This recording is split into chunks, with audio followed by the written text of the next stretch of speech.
Hola, muy buenos días. En nombre de la Cámara de la Producción y del Comercio Bio y de la consultora EY, les damos la bienvenida a esta conferencia empresarial titulada Eficiencia y Reducción de Costos. ¿Cómo aplacar tu negocio? Un espacio que hemos generado para entregar herramientas útiles a las empresas en un año que ha sido económicamente muy complejo para todos. Queremos agradecer a quienes han aceptado nuestra invitación y se han conectado esta mañana.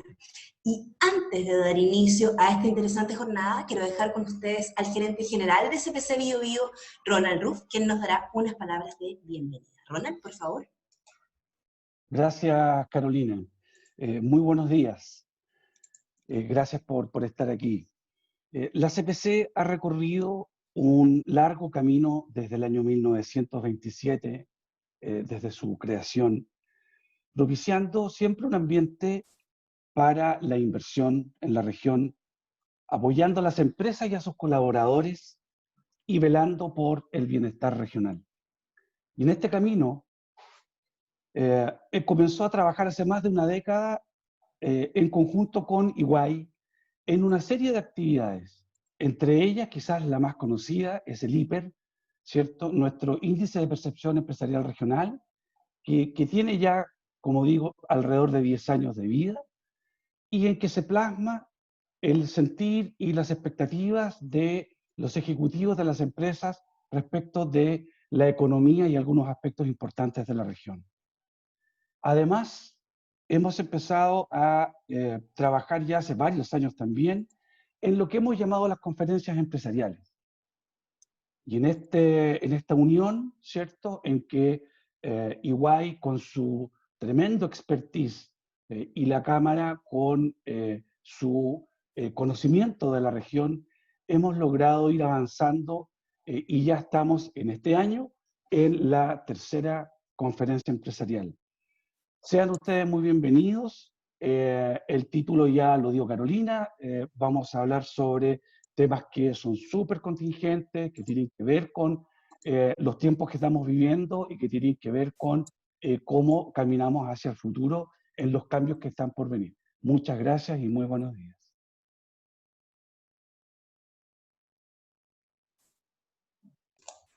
Siempre se me olvida desmutear. Muchísimas gracias, Ronald, por tus palabras. Queremos hacer lo propio también con Francisco Avendaño, quien en representación de EY, él es socio líder de EY en Concepción, va a dar la bienvenida en nombre de esta otra empresa que es Alianza en esta conferencia. Francisco. Hola Carolina, muchas gracias a todos, buenos días. Bueno, nosotros como EY ya llevamos más de 30 años en la región y siempre hemos tenido un compromiso profundo con nuestra zona sur. Y es por ello que creemos que en esta situación en la que estamos actualmente, los costos revisten una parte fundamental dentro de la estructura de cualquier compañía. Y por eso creemos que tratar este tema, sobre todo con el nivel de los panelistas al día de hoy, es un tremendo aporte para nuestras empresas. Así que espero, de nuestra parte, que esto ayude en la etapa que estamos viviendo y los dejamos súper abiertos a que cualquier consulta, duda que tengan de la presentación, la puedan hacer llegar para poder dar una respuesta al final de las charlas. Así que bienvenido. Muchísimas gracias también a Francisco. Quiero comentarles que esta conferencia va a tener dos partes. La primera serán las exposiciones de los expertos que hoy día nos acompañan, Carolina Hernández, que es gerente senior de Energía y Cambio Climático de EY, y de Pablo Arnuncio, socio en consultoría, de consultoría en transformación de la misma compañía. Una vez que finalicen estas dos exposiciones, daremos paso a la ronda de preguntas que mientras tanto se van desarrollando las mismas exposiciones y vayan surgiendo sus dudas, pueden irlas haciendo a través del chat que está habilitado en esta plataforma. Una vez que terminen las exposiciones, daremos paso a las rondas de preguntas para poder dar respuesta a sus consultas, las que hayan generado previamente o las que se vayan generando durante la conversación.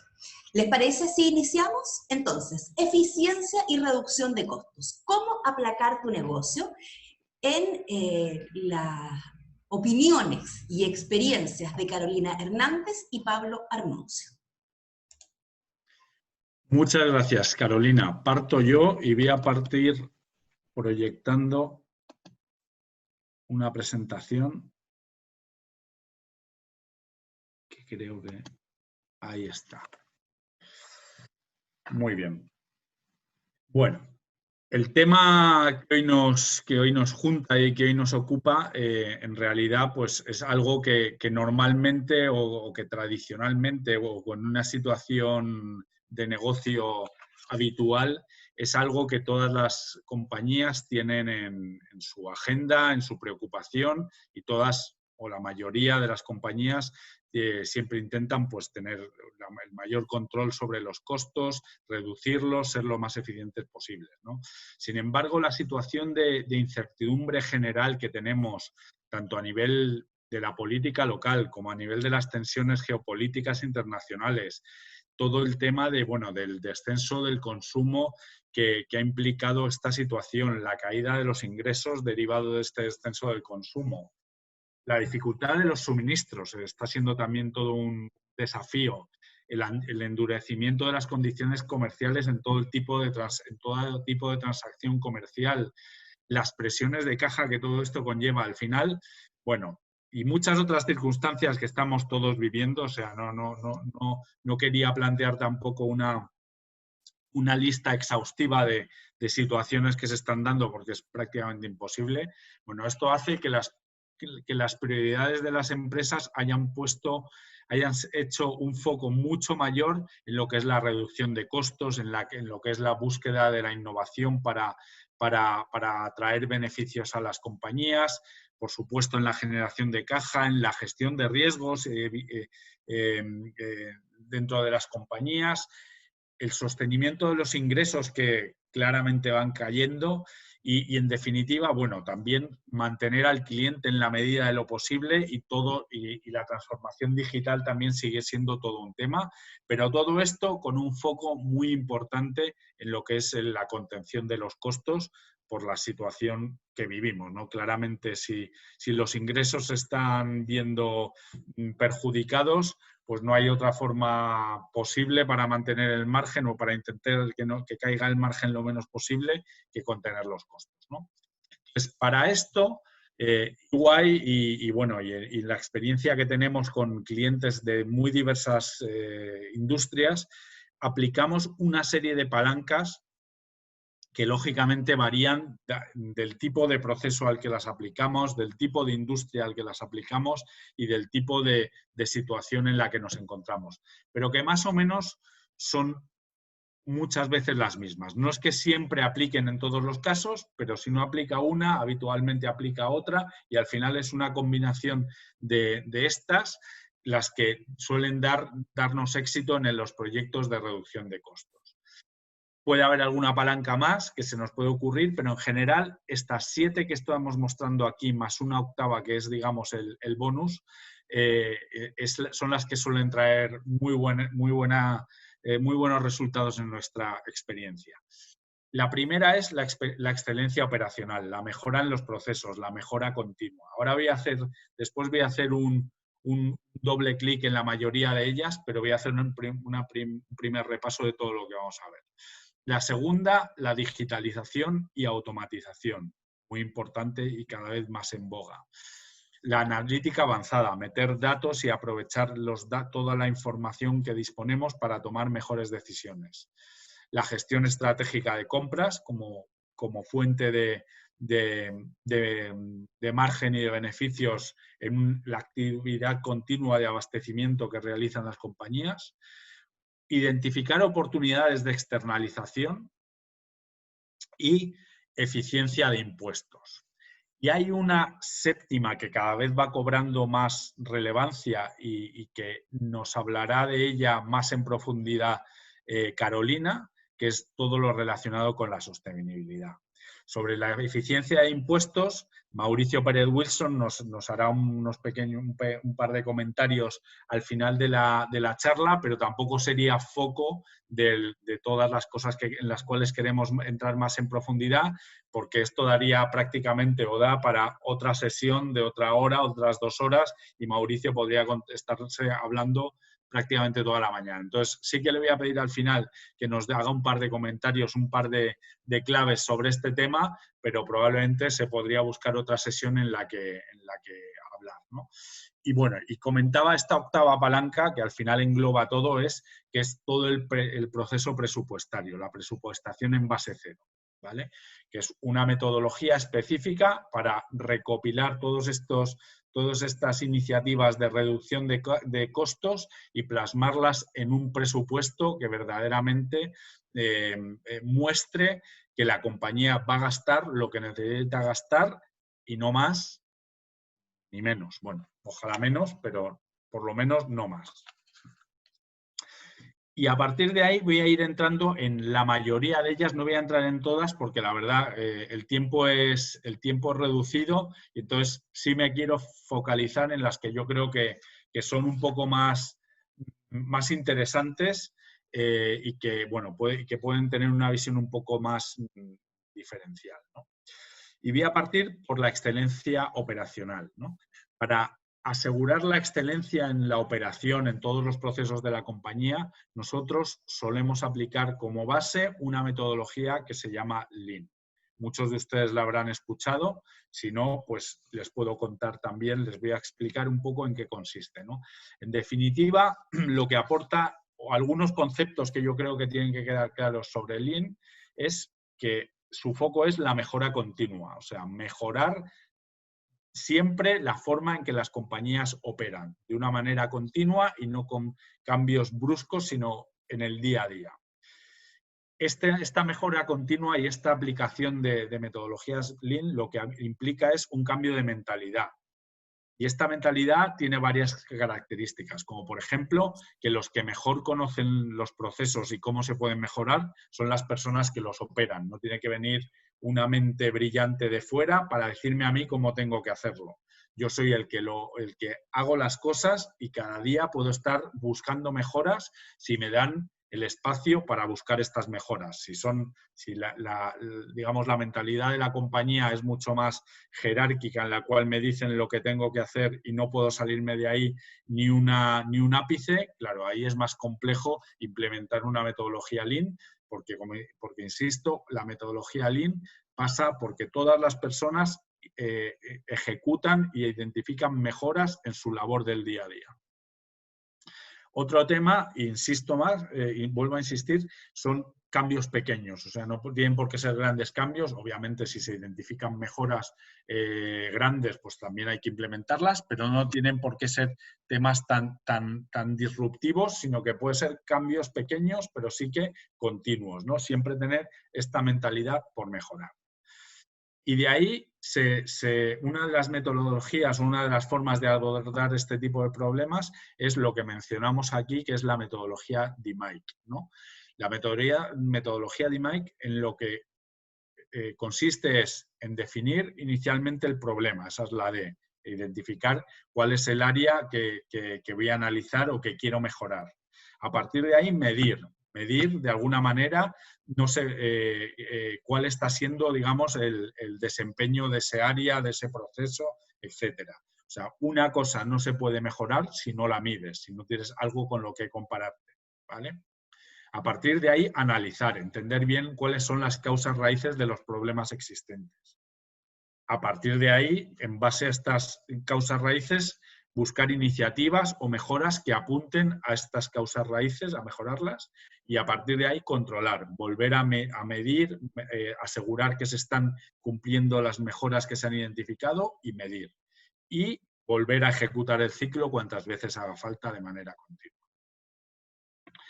Hay otras iniciativas, otras metodologías que se aplican. Aquí hay algunos ejemplos. Yo creo que uno de los ejemplos claros es, bueno, lo que se llama Value Stream Map, pero al final esto lo que hace es, o lo que hacemos con este tipo de metodología es analizar un proceso y dividirlo en todas las tareas que se ejecutan dentro de este proceso y medir los tiempos que nos lleva cada una de estas tareas. E identificar si cada una de estas tareas que hay dentro del proceso son tareas que aportan valor al objetivo final, digamos, al cliente final de nuestro proceso, Si son tareas que no aportan valor, pero son necesarias para poder ejecutar el proceso, o si son tareas que directamente no aportan valor y por tanto y no son necesarias y por tanto se pueden eliminar. Entonces, con este tipo de análisis lo que hacemos es quitarnos un montón de tareas que a lo mejor pues, se habían hecho tradicionalmente o porque en algún momento hizo falta ejecutarlas. No sé, pues imprimir un papel y entregarlo y enviarlo a tal persona o a tal departamento. Y en un momento dado preguntas, ¿y esto por qué lo haces? Ah, no, porque esto lo hemos hecho toda la vida, pero alguien lo mira, no, pues oye, se elimina. Y a partir de ahí, bueno, insisto, pequeñas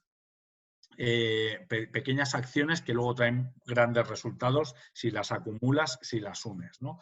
A partir de ahí, bueno, algunos ejemplos claros y además en industrias que tienen mucha importancia en la región, como puede ser la papelera, nosotros hemos desarrollado una metodología basada en Lean para mejorar la eficiencia en la manufactura, en compañías de manufactura y, por ejemplo, en una compañía que tiene también presencia en la región, papelera, hemos conseguido efectividades en el indicador OEE, que es la efectividad de los equipos de trabajo, superiores al 90%, aplicando metodologías de este tipo.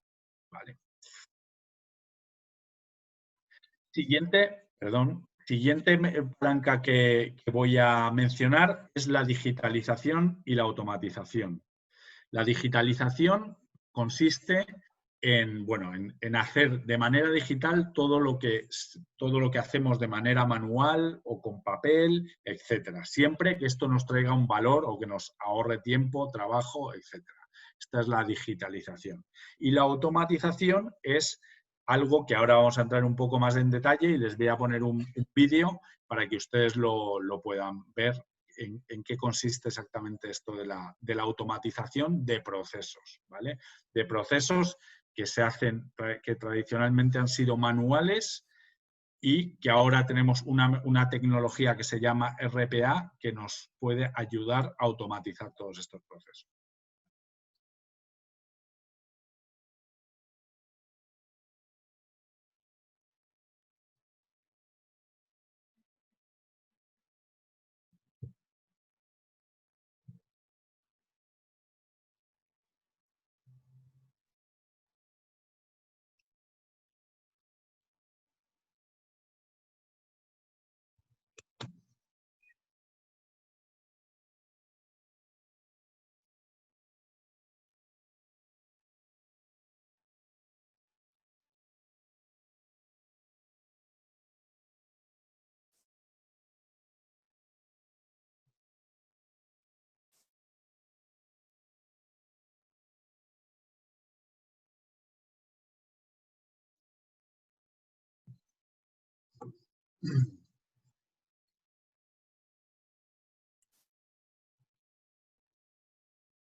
Bien, bueno, espero que les haya quedado un poquito más claro lo que es. La verdad es que, bueno, probablemente muchos de ustedes conozcan este tipo de herramientas que cada vez están apareciendo con más frecuencia en todas las compañías. Nosotros, la verdad, estamos implementando muchos robots, estamos, digamos, llenando las compañías en Chile de robots y la verdad, aquí la clave, y me voy a focalizar en los beneficios que puede traer esto, es el trabajo conjunto que puede hacer un robot con las personas. No quiere decir que se puedan automatizar todas las tareas, sino simplemente todas estas tareas que son repetitivas y que no aportan realmente valor al trabajo que realizamos, ¿no?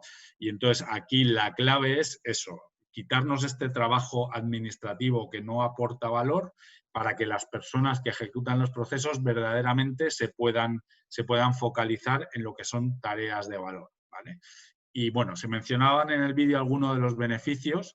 Yo creo que, bueno, por repasarlos, claramente son, bueno, máquinas que pueden trabajar 24/7, que reducen, bueno, que pueden liberar fuerza de trabajo para orientarla hacia tareas de mayor valor, que reducen claramente o de manera drástica la tasa de errores, no se equivocan, que reduce también los costos de ingreso de data, todo lo que es tipeo de información, de datos, todo esto es algo que se puede automatizar y encima reduce drásticamente los errores, que pueden ser ejecutados, entrenados, etcétera, por el negocio directamente, o sea, no hace falta un área de TI que interactúe o que tenga que implementar, son tareas o sea, son sistemas que pueden implementarse directamente con el negocio y en general, bueno, pues están teniendo muchísima acogida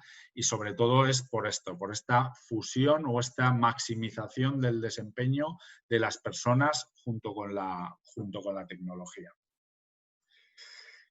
Aquí paso muy rápidamente y un poco lo que quería mostrar era que, claro, ya con toda esta experiencia que tenemos bastante claro dentro de las áreas que estoy mostrando los procesos de un área de finanzas, los procesos típicos, cuáles son las áreas o los subprocesos donde suele tener más cabida o más cabida en los procesos de RPA o los sistemas de RPA. ¿Vale? Simplemente que es algo que no hay que reinventar la rueda, sino que es más o menos tenemos claro dónde puede tener más cabida y más beneficios, ¿no?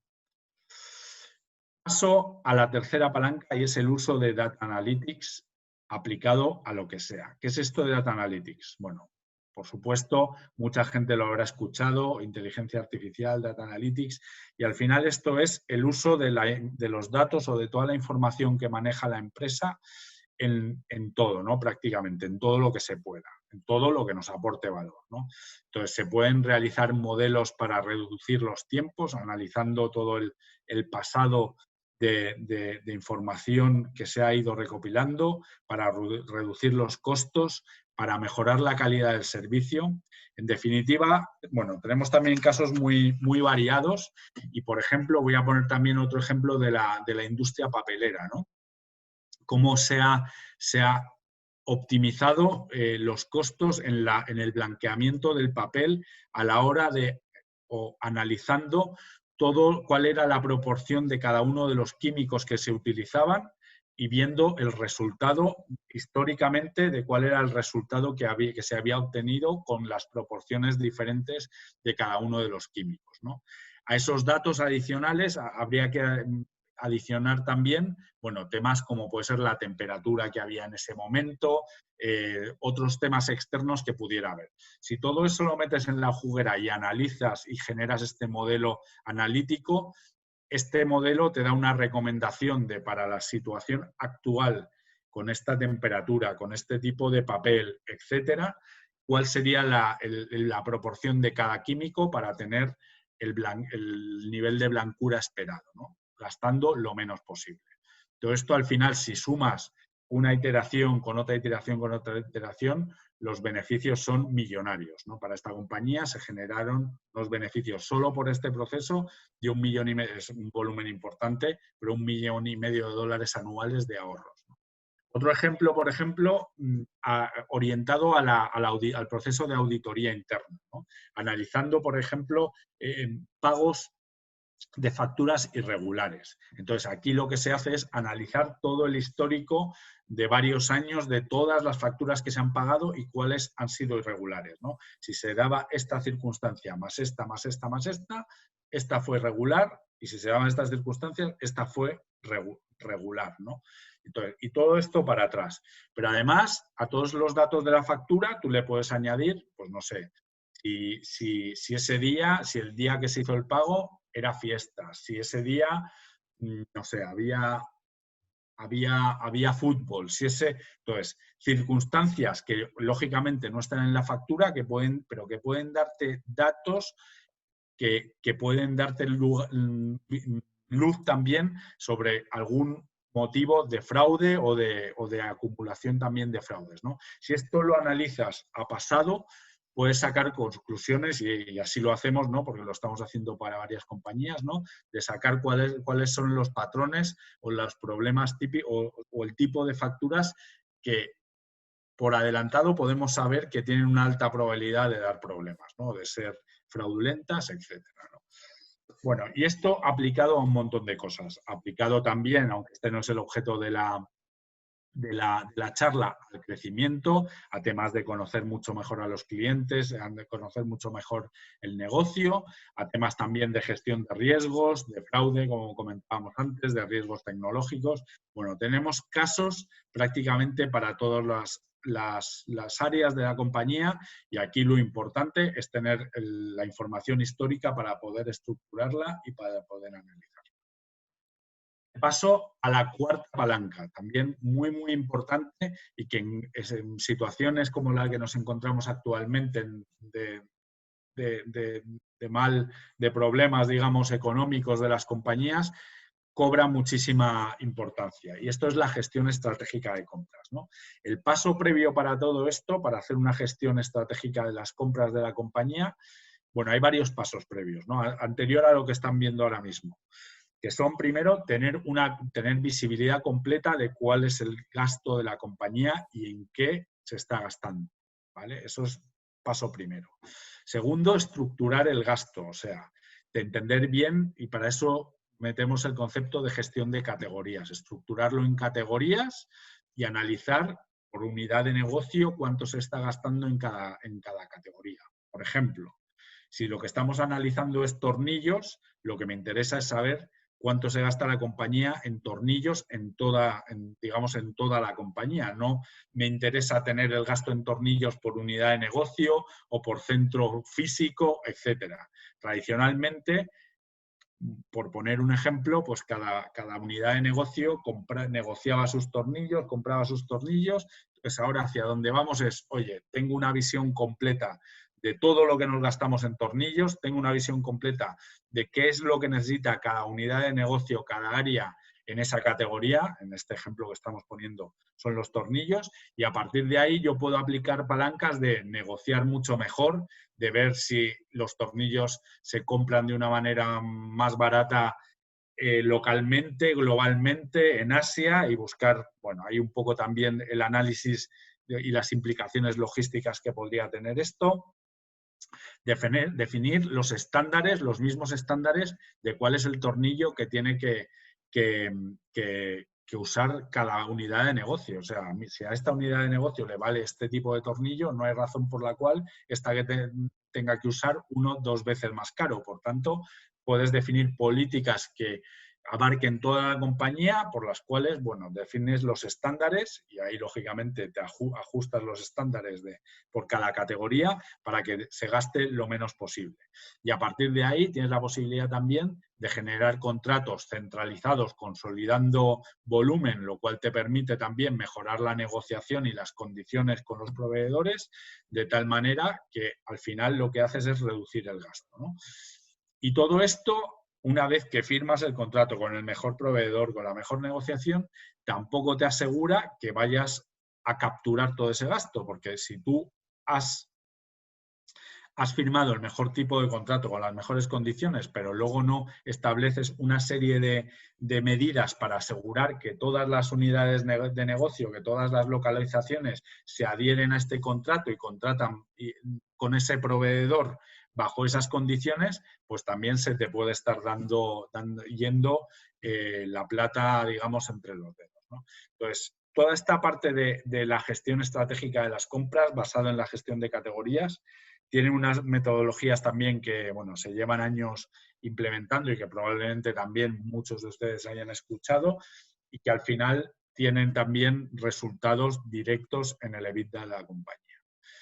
Lógicamente, y aquí vemos un poco a la madurez, digamos, lo que les he comentado, o sea, desde una situación más básica en la cual cada unidad de negocio compra por su cuenta o hay un área de compras que se dedica únicamente a tomar pedidos, salir al mercado a comprar y entregarlo a los usuarios, a partir de ahí va evolucionando la madurez hacia procesos más de gestión de categorías, como les mencionaba, y lo último ya, digamos, el nivel más alto de madurez son procesos en los cuales se incorpora la tecnología de manera completa para asegurar esta adherencia a los contratos, para controlar que se está haciendo el uso debido de estos contratos, que se están comprando las referencias recomendadas, etcétera, etcétera, ¿no? Entonces, también existe ahí una evolución desde la situación más básica, el Procurement 1.0 que mencionábamos ahí, a un Procurement 4.0, donde todo este proceso que hemos mencionado está automatizado. Bueno, todo esto, y ahora me salto porque después le voy a dar paso a Carolina con la parte de sostenibilidad, que serían palancas adicionales de eficiencia y una visión crítica en lo que es toda la gestión de la eficiencia, soportado por lo que es la presupuestación en base cero, ¿no? Y aquí poco, y les voy a lanzar dos conceptos para que lo entiendan, si es que no han escuchado antes, aunque bueno, el concepto parece bastante claro, pero sí que frente a un proceso de presupuestación donde tradicionalmente lo que se ha hecho en muchas ocasiones es analizar el gasto del año anterior, ponerle un incremento o un decrecimiento en función de cómo va a evolucionar el negocio y a partir de ahí sumarle otra bolsa de gastos que pueden ser probables, ¿vale? Donde ahí hay muchos colchones, donde efectivamente el nivel de control sobre cada una de las partidas no es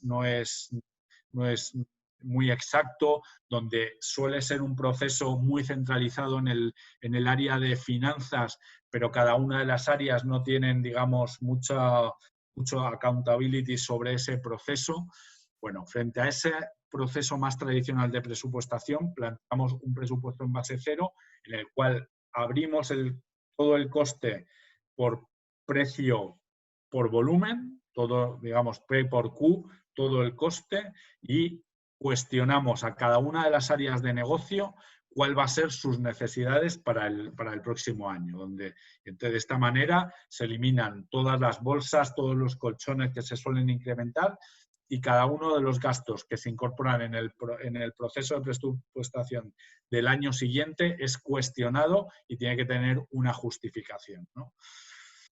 Bueno, simplemente incorporar este concepto porque yo creo que es clave para asegurar que todo esto que hemos mencionado y que va a continuar mencionando Carolina se ejecuta y se plasma en el presupuesto, que al final es lo que nos da su sustento y soporte a los resultados de la compañía. Y sin mucho más detalle, por supuesto, pregunten todo lo que consideren, pero le cedo la presentación a Carolina. Por favor, Carolina. Muchísimas gracias, muchas gracias por el pase. Voy a presentar en estos momentos, entonces, tomar la pantalla. Gracias. Me dicen si se ven, por favor.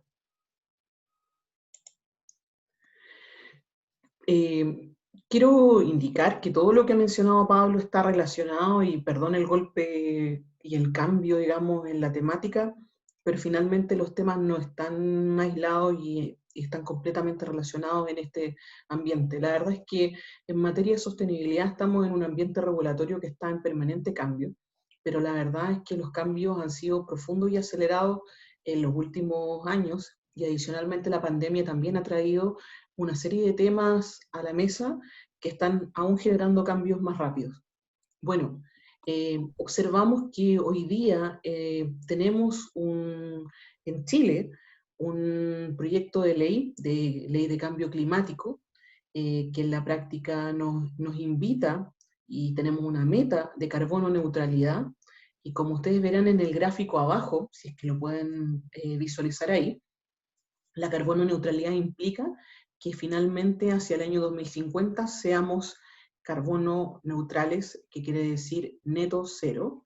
Lo que está arriba, lo que generamos es lo mismo que tenemos abajo de la curva, que es lo que nosotros hemos capturado.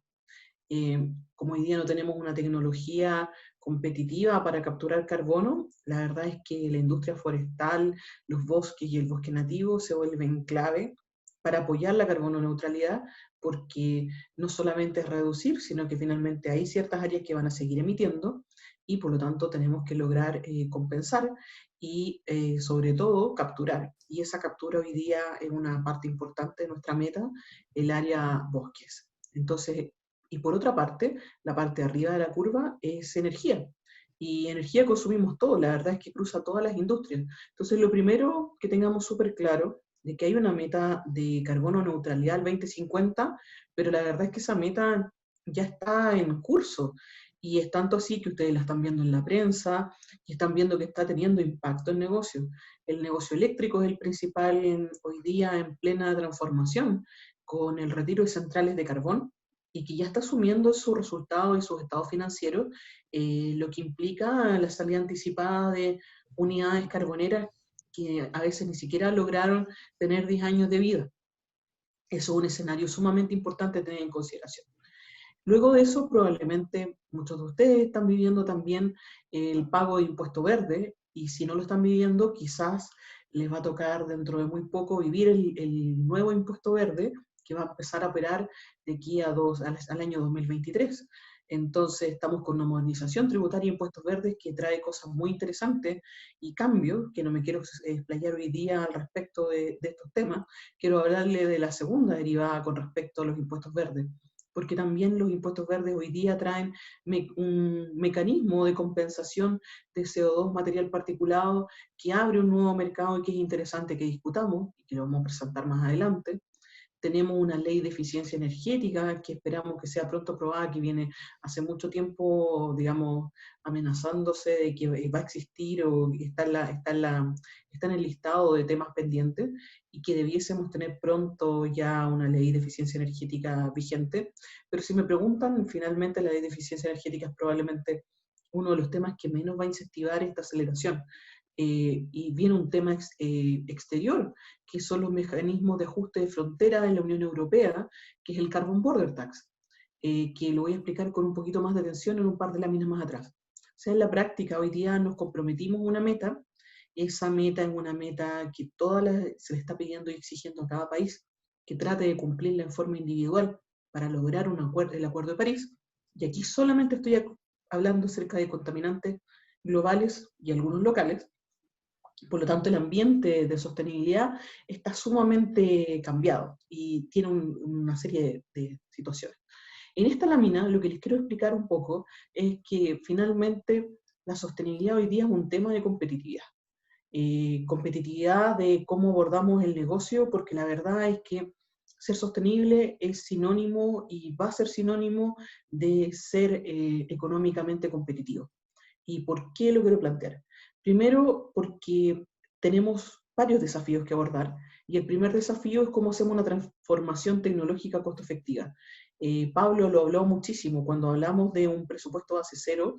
Lo que estamos hablando es precisamente qué es lo que vamos a necesitar a futuro, repensarlo, y ese repensar implica hacer un plan efectivo de monitoreo de las inversiones, como podemos ver acá, que midamos el impacto de los riesgos sobre el negocio. Implica reformular los procesos de supply chain. Finalmente, esta curva que podemos ver acá abajo, podemos ver que las metas que tenemos hoy en día pueden o no pueden ser costo eficientes dependiendo de cómo lo enfrente cada industria. Cada industria, cada negocio, cada proceso tiene que ser capaz de generar su curva de costos y de qué forma va a poder abordar este ejercicio, porque finalmente hay actividades que son tremendamente costo efectivas, hay actividades que son económicas y que se pueden pagar bajo ciertos escenarios de incentivo, y hay ciertas cosas que son prohibitivas y que obviamente hay que ver si tiene sentido o no implementarlas. Y esa estrategia tiene que estar sumamente clara. Y esa estrategia parte por una reformulación de los procesos de supply chain, de toda la cadena logística, y para poder analizarlo y estimar dónde están esas oportunidades, y por otra parte una estrategia que incluya todos los instrumentos y KPIs claros para el monitoreo de estos resultados.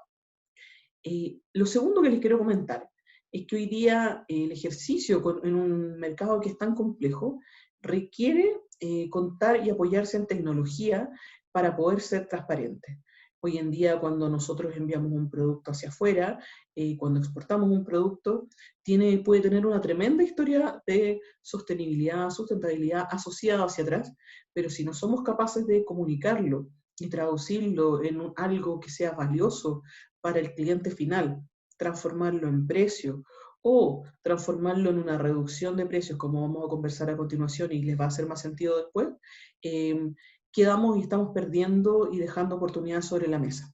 En ese sentido, nosotros desde EY llevamos hace ya un buen tiempo avanzando en todo lo que es de cómo aseguramos la trazabilidad en las cadenas, y me gustaría la posibilidad de, por un segundo, mostrarles un video que está en inglés, pero que quiero compartir a ustedes. Voy a parar de compartir un segundo y voy a compartir en estos momentos el video que tengo para ustedes. ¿Ok?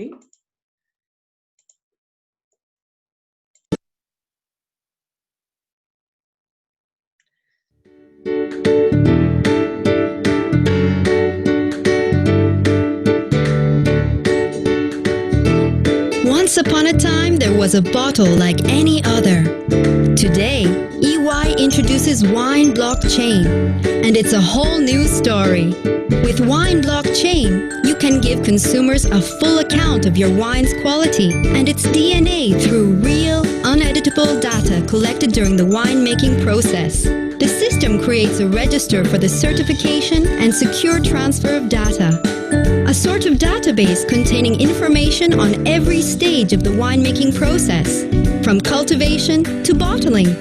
A detailed, shared, transparent, direct source of information on the entire production process, visible to all the players involved. In order to verify the accuracy of the information stored and give consumers the true story behind every bottle, a story that people want to know. Because when making a purchase, 74% of consumers are influenced by the product's transparency and traceability. 60% of consumers read the label both when buying and consuming the wine to verify its sustainability. 20% of the world's wine is counterfeited. This affects both consumers and companies. Indeed, it is estimated that revenues from Italian wine suffer a €2 billion loss due to counterfeiting. 89% of consumers would like to know more about Italian wine and the criteria used to determine the designation of origin. 71% of consumers are willing to pay a premium price for products ensuring transparency and traceability. For these reasons, EY has applied blockchain technology to the world of winemaking so as to support the values of Italian wine and self-certify and communicate its territoriality, authenticity, and quality.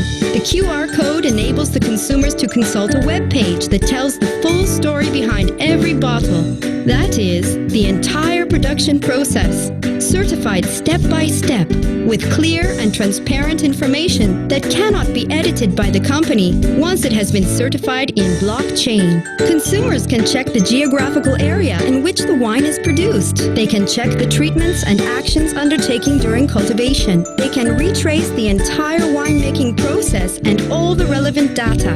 Moreover, you and your company can employ the utmost transparency to certify cultivation data, treatments, and phytochemicals used, geolocation, and harvesting data. You can provide consumers with information regarding equipment, pressing methods, temperature-controlled fermentation, type and quality of sulfites, aging, and alcoholic content.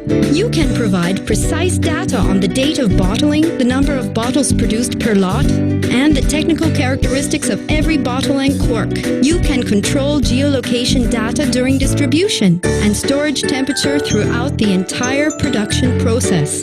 You can really get to know and profile your consumers by inviting them to share experiences and geo-localize consumption. This is the undoubted advantage for producers in terms of improved perceived value of the wine and therefore greater sales and profitability, but also an outstanding guarantee for buyers and an opportunity to share their shopping experience with other consumers. Something in the wine world has changed. The EY blockchain safeguards the origin of wine with clear benefits for everyone.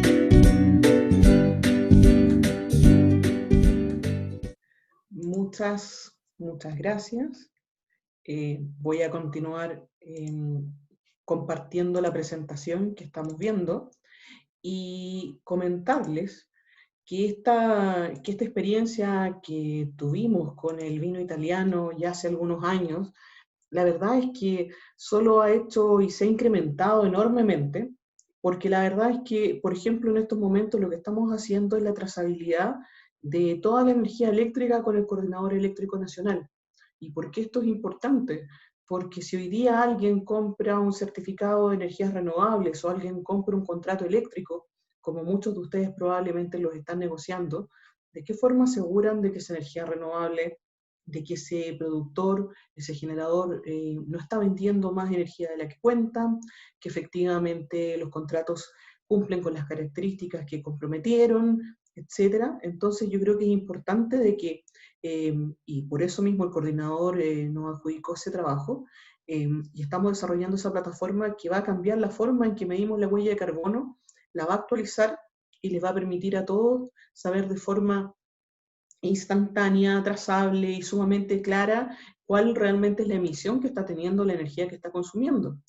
¿Y por qué estamos trabajando en todos estos temas? Y la verdad es que uno de los grandes temas, ¿por qué es tan importante ser trazable, verificable? Porque la verdad es que tenemos que detectar ciertos riesgos que son riesgos de competitividad para el negocio. Estamos en plenos cambios. La verdad es que nos encontramos en un escenario que se está transformando la economía internacional.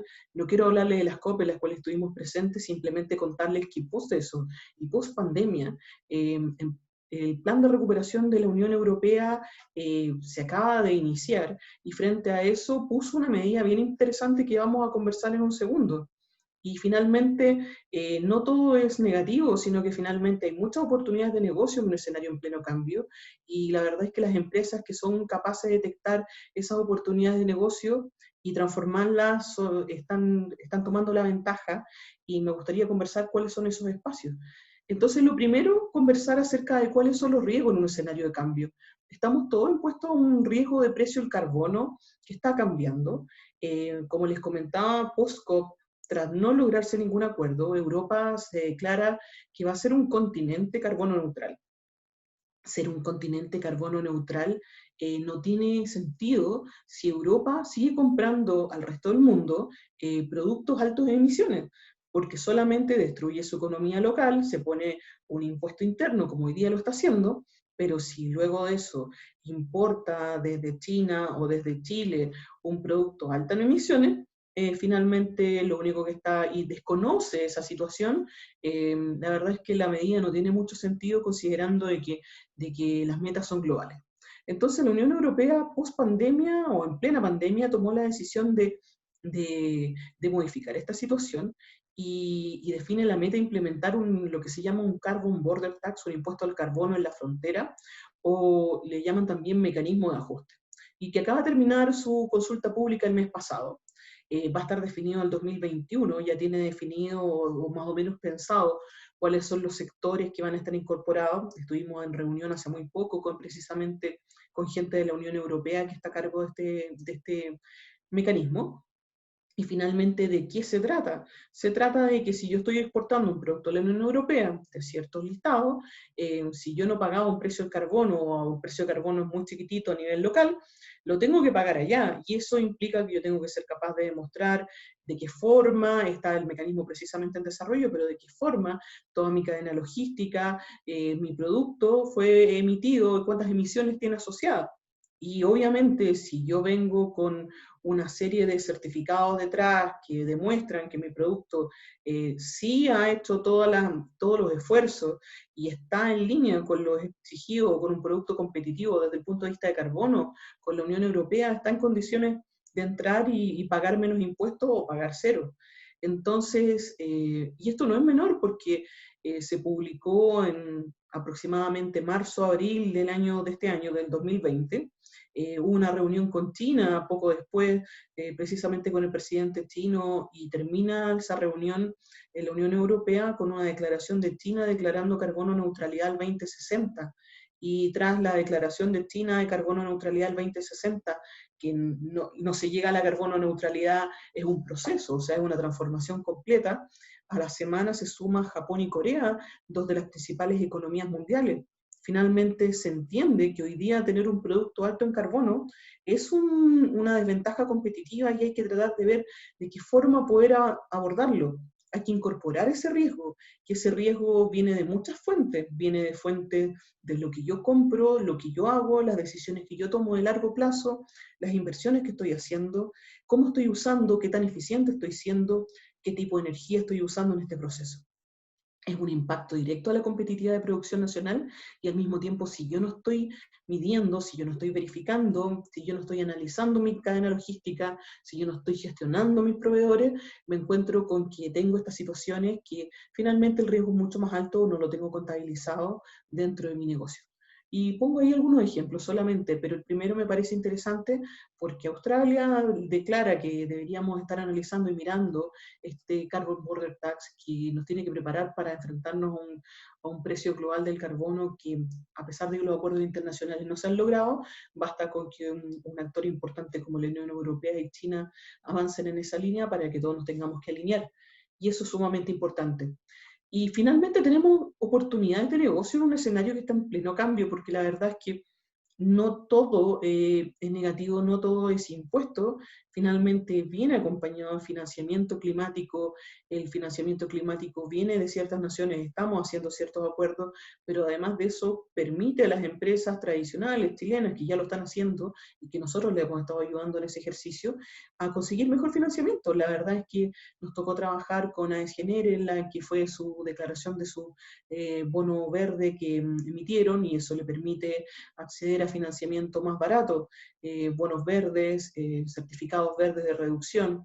Y aquí me gustaría mencionar precisamente lo que conversábamos previamente, la modernización tributaria del impuesto verde que inició en marzo de este año, va a incorporar, va a iniciar su proceso y precisamente estamos en las mesas de discusión de cómo se va a ser implementado, pero todo lo que les voy a comentar va sumamente alineado porque va con metodologías internacionales, es finalmente que aquellos proyectos que desarrollen mecanismos de compensación de CO2, material particulado bajo ciertas reglas, se pueden traducir bajo una metodología a una reducción y esa reducción ser valorizada. O sea, si yo tengo un proyecto, una tecnología limpia, que reduzca CO2, que reduzca material particulado y reduzca otros contaminantes locales, finalmente yo lo puedo transformar en un offset, que es finalmente un certificado de compensación, una reducción, una compensación que es transable y que es comprable por ustedes mismos, quizás probablemente porque tienen un área donde hoy día están pagando ese impuesto verde, o puede ser transado a otras empresas, como la misma empresa que está al lado ahí que están viendo. Y las metodologías existen hoy día. Hay metodologías para la industria energética, para la industria manufacturera, para la construcción, está en el transporte, el tema está en desarrollo, la industria química. Tenemos todo lo que es minería, producción de metal, todo lo que sea agricultura, silvicultura, distribución de energía. Todas las empresas, no solamente las empresas eléctricas tienen distribución de energía, manejo de residuos, un tema tremendamente importante que estamos haciendo con nuestros residuos y de qué forma los estamos tratando. Que eso además de eso tiene hoy día una situación también de una contrapartida del costo que estamos pagando porque vaya botadero. Y si analizamos qué oportunidades hay ahí, y si analizamos esa oportunidad y de cómo lo traducimos a una reducción, y si esa reducción es medible y verificable, cómo lo transformamos en una reducción que sea, que permita reducir un impuesto a mi compañía o a otra compañía, Finalmente, emisiones fugitivas, que también es un tema súper importante. Entonces, como que los mensajes claves que quiero dejar simplemente, estamos en un escenario de tremendo cambio. No observo un escenario donde sea fácil pensar sin añadir tecnología, de que seamos capaces de transparentar hacia el exterior lo que estamos haciendo. Hacemos un esfuerzo tremendo, todas las áreas de sostenibilidad, por hacer las cosas lo mejor posible, pero de qué forma las estamos comunicando hacia el exterior y de qué forma lo podemos añadir valor al producto. Y nuevamente, cómo mis proyectos pueden ser capaces, mis proyectos innovadores pueden ser capaces de conseguir financiamiento climático, volverse una oportunidad dentro de mi negocio y al mismo tiempo generar ingresos a partir de estos nuevos escenarios y modelos de negocio que se están generando. Así que feliz de conversar más con ustedes y gracias por la oportunidad de comentarles.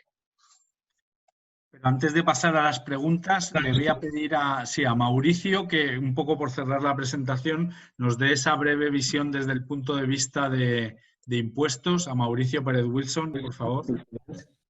Gracias, Pablo. A ver, la verdad es que, brevemente, desde una perspectiva tributaria también se puede gestionar eficientemente esta variable a través del uso de herramientas que entrega la propia ley, ya sea para disminuir la carga tributaria o para buscar eficiencia en el flujo de caja o mejorar la liquidez de la empresa. La verdad es que la ley de modernización tributaria, la reforma tributaria, junto también con las demás leyes que se han publicado desde marzo hacia adelante, han entregado varios beneficios y herramientas a las empresas, y solamente voy a nombrar tres, brevemente. Por ejemplo, una que ya no está vigente, que fue la reducción de la tasa de impuesto de estampillas, ya a tasa cero, para todos los créditos que fueron tomados hasta el 30 de septiembre. ¿Ya? Y eso contribuyó considerablemente a reducir los costos de los créditos que solicitaban las empresas y las personas para obtener estos nuevos recursos. Otra, por ejemplo, beneficio que se publicó o que aparece en la ley 21.256 es la posibilidad de depreciar instantáneamente los bienes del activo fijo adquiridos entre el 1 de junio al 31 de diciembre de 2022. O sea, eso, la posibilidad de toda la compra del activo fijo como gasto tributario, indudablemente va a mejorar, en este caso, la liquidez de la empresa al tener una menor carga tributaria en ese sentido. Y por último, la posibilidad de obtener una mayor liquidez mediante la recuperación del remanente de IVA, crédito fiscal acumulado en las empresas por compra de activo fijo, que el artículo 27 bis establecía un lapso de tiempo de 6 meses que se demostrara remanente, y ahora se acotó a 2 meses. O sea, basta que usted tenga 2 meses de remanente de activo fijo, de remanente de IVA por compra de activo fijo, y puede solicitar la devolución de ese remanente, y además el servicio se acotó el plazo de devolución, de revisión de 60 días a 20 días. Entonces, hay una serie de mecanismos en la ley que permite también una eficiencia, como digo, en materia tributaria, y que hay que estar pendiente ahí y tomarla en caso de que se pueda. Solamente eso quería acotar, estimado. Así que vamos a las preguntas nomás. Perfecto. No tenemos aún preguntas a través del chat, pero en este minuto las pueden formular sin duda para que nuestros expositores de hoy las vayan respondiendo. Vamos a dar unos minutitos para esos comentarios.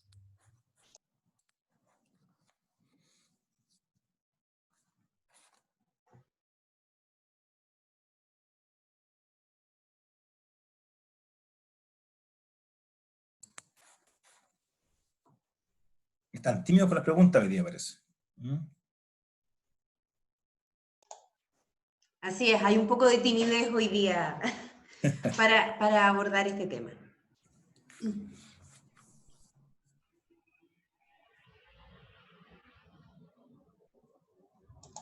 Bueno, si no tenemos preguntas, queremos darles las gracias a Carolina, a Pablo por sus exposiciones de hoy día. Queremos darles las gracias a ustedes por haberse conectado y por haberse mantenido en esta conexión, que consideramos es importante porque es una herramienta más que puede permitirles salir adelante en sus empresas en tiempos que, como dijimos al comienzo, han sido tan complejos en materia económica, social y, por cierto, sanitaria.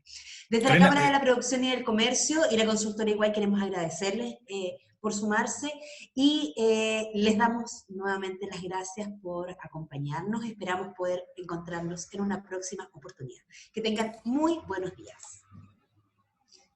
Muy bien.